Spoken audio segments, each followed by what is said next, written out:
When I think of networking, I think, I have to be in front of people.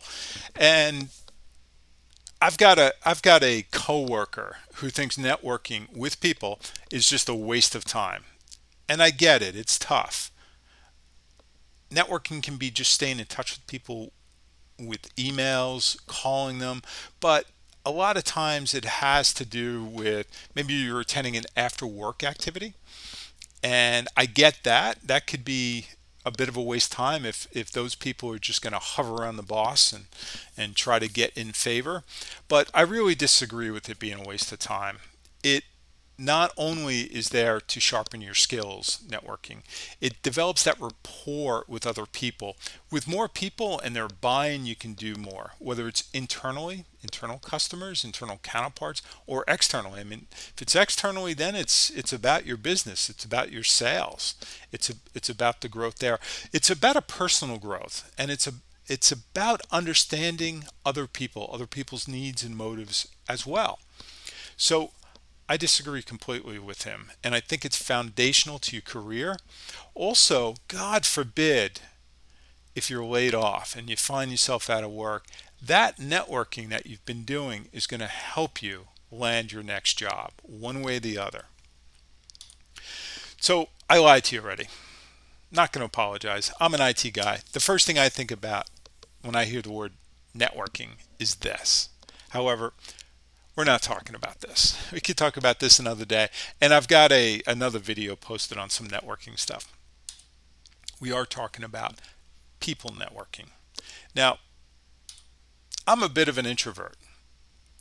I do most of my creative thinking alone. I find when I'm on the plane flying to another office or to meet somebody and I'm alone, I'm able to spend a little bit of time reflecting and thinking and coming up with ideas. I try to work from home as much as possible, but I do realize the need to get in front of people. I get in front of my team, I get in front of my counterparts, and certainly when it makes sense, I'm meeting with customers and management. Now, all right, this isn't necessarily the kind of introvert I am. I'm more of this kind of an introvert. I'm a pretty happy guy in general, but still, I do most of my creative thinking by myself. Now, I don't care whether you're an introvert or an extrovert. Number one fear is the fear of public speaking, right? I think that extends itself to any human reaction, especially with people you don't know or people you don't deal with often. So, when I started my career, I had that fear, and it was almost like a mental lock.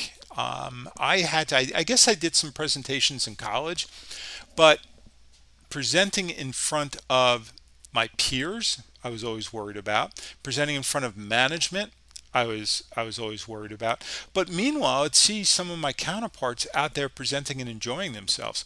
I remember some of the people I went to college with really having a good time presenting in front of people they didn't know and just getting to know people they didn't know. So I put my head down and I said, you know what?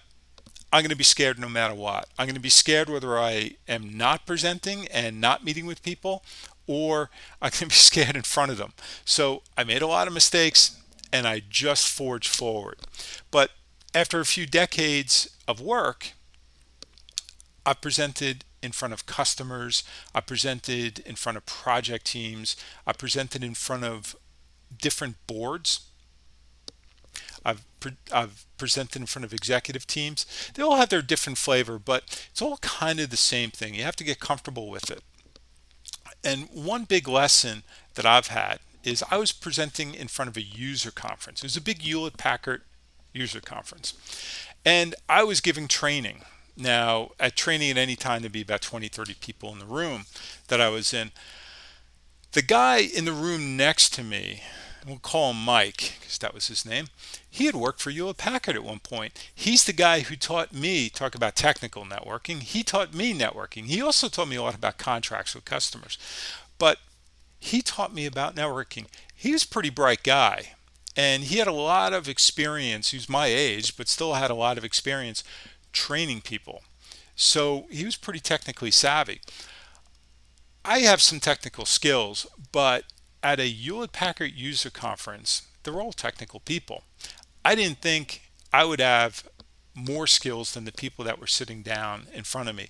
And I got to tell you, when you're presenting technical materials to IT people, and maybe IT isn't different than any other field, they like to show how much they know. Some of them like to show how much they know by tripping you up. But it took me a little bit of time to realize I wasn't there to prove I knew more than they did. I was there to present the information that I had. And the technical training I was giving, while it was technical, it was around a product that would lead to product sales and services. And that's what I wanted. And I convinced myself the night before, if somebody knows it already, what I'm about to present, they're going to get up and walk out because they already know it. They don't care. They're not there to fight with me. And if somebody stays in the class, I'm giving them some information they're interested in. So I got to tell you, by the end of that, I felt successful. I felt accomplished. There was 3 days of training. I think I was delivering 6 classes on each day. I was exhausted, but I felt like I really achieved something. I connected with people. It wasn't just about me presenting. It was about me giving them the information they needed, which led them to ask me questions. There were things I couldn't answer, and I just took note of it and got back to them, and it led to some sales, which was the reason why I was there. It was a major hurdle for me. So getting that right mindset is key. So not to make this all about me, and I'm not going to, but here I am on YouTube. I know nothing about YouTube. And if you've been watching the video up to this point, and I'm not going to make this video too long, so don't worry about it. But if you've been watching it up to this point, you may have spotted some mistakes already. I'm going to figure them out and go back this week. And by the end of this week, I'm going to learn. So I'm going to know more about YouTube at the end of this week than I did last week. So that's really the approach I think we all need to take. So I only have 4 bullet points I really want to go over with you. And I think it'll help you build your networking skills, put you kind of in the right mind frame for it. It'll help you professionally, both in terms of your comfort level in speaking with people and dealing with people, as well as a confidence in your career that you now are expanding your base of people that you know, so that if you get into trouble or if you need to expand, you've got people to reach out to.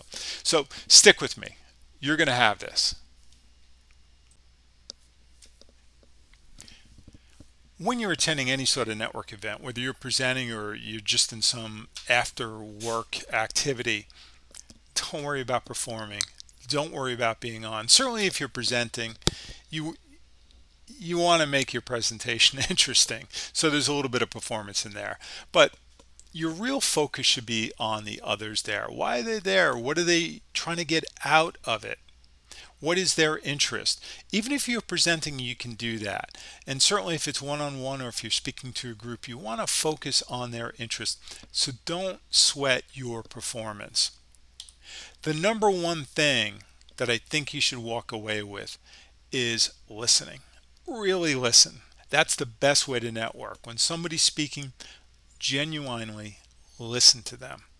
And I think the best way to stay focused while you're listening to someone is to be curious. Be curious about what they're interested in. Ask them questions. Again, do not interrogate them. I'll keep saying that because I do see people trying their best to show an interest in somebody else, and it ends up sounding like an interrogation. You don't want to do that, but you want to ask them a question, and typically that question will lead to 2 or 3 other questions, and then you've got a dialogue going, and that's really key. I think the easiest way to have a dialogue with somebody is finding something that interests you to talk about as well. So one of the things that interests me whenever I'm at these work functions is building an organization. So whenever I hear somebody talk about building out a new team, it stops me in my tracks. I'm very interested in hearing what they have to say. Matter of fact, I think I've developed a reputation for that because just the other week I was at an after work event, and somebody was sent over to me because they were just starting to build a new team and piece together an organization, and they wanted to talk to me about it. So that is a shared interest. And I will bounce around from group to group to find something I'm interested in. You've got to be careful about not winding up with the same people all the time. The company I worked for used to have a nationwide management meeting, and they'd fill up an auditorium with the managers, and people would sit together with people who they work with every day. I made it a point to plant my butt in between people who I had no idea who they were, so that I could start that rapport and do a little bit of networking with them. But you have to find that spark with them as well. You have to get excited. Now, you may not be jumping up and down with the other person you're speaking to like this excited, but you have to have that spark, that thing that kind of makes you smile and gets that gleam in your eye.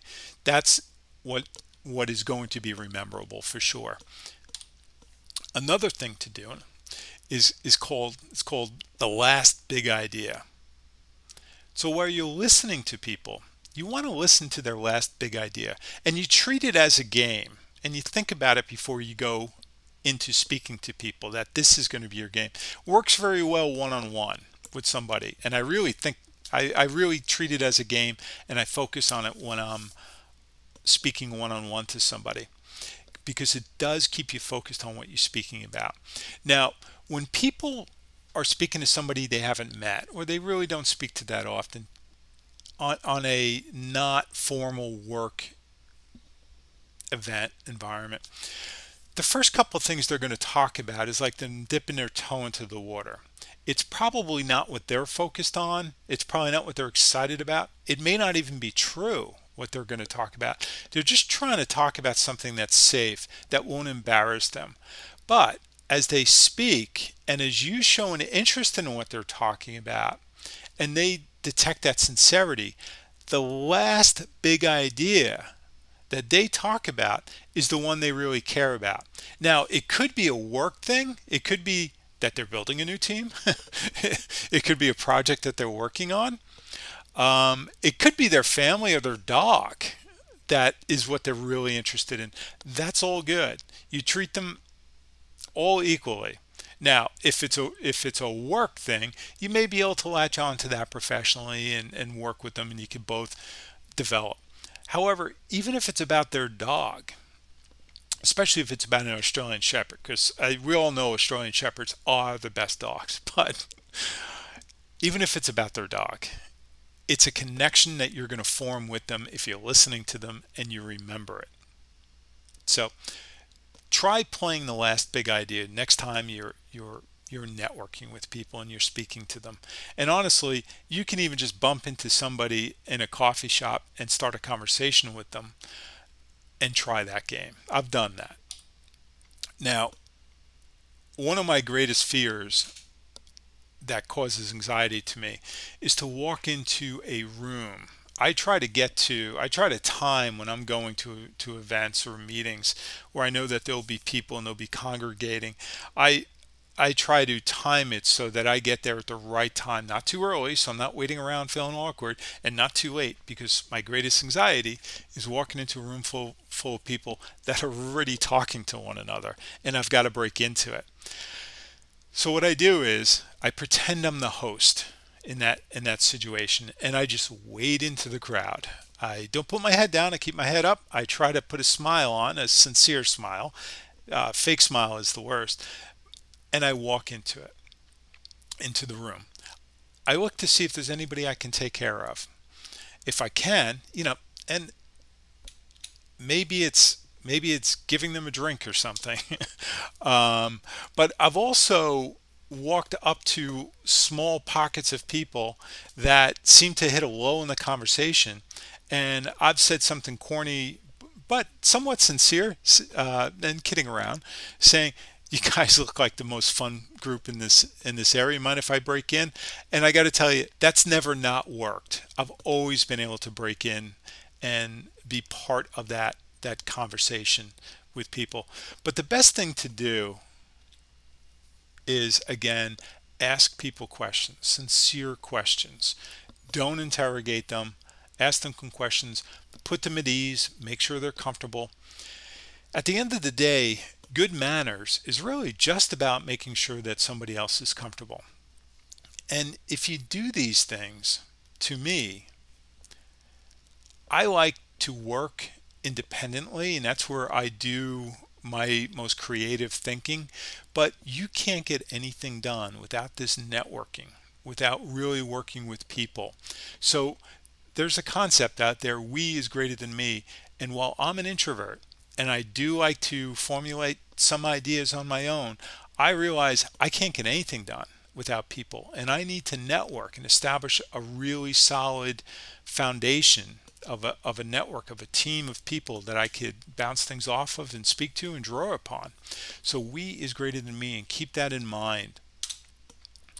So just to kind of summarize a few things here, networking is foundational to our careers and development.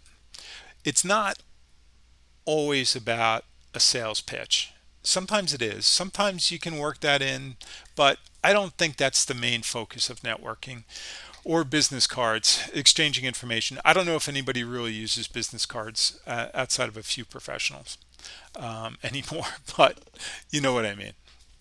And it's definitely about curiosity. It's understanding what others are thinking, what they're interested in, what they need. If you know what they need, that's the key. Then you can help them out. And that's really what it's about. And if you're generous with your time, with your interest, nothing is going to make a bigger impression on the other person. So after any sort of networking, whether it's a meeting, a networking event, a presentation, I've got to be honest, I still feel wiped out. But nowadays, I feel wiped out in a good way. I feel like I left it all out there kind of way, not nervous and burnt out. And I do enjoy the events. And over the years, they've paid off. Even the events I've gone to, and I once went to this team meeting dinner. So I went to this dinner, bunch of technical people, bunch of engineers at a table, and I walked away going, "All right, I didn't think anything of it. I thought it was a dud." But over the course of the next year, I had 3 people come up to me specifically because of that dinner, because they remembered me at that dinner. So keep keep networking in mind. It's a skill set. You have to develop it. And it is about listening. It's about curiosity and trying to understand what drives the other person. So in terms of curiosity, I'm very curious if you have any comments, and please do post them. If you have any other ideas on networking, please do post it. And if you caught what I did wrong in this video, please let me know. I'm sure I did more wrong than what I'm referring to, but I'm very interested in that. Thanks for sticking with me throughout this.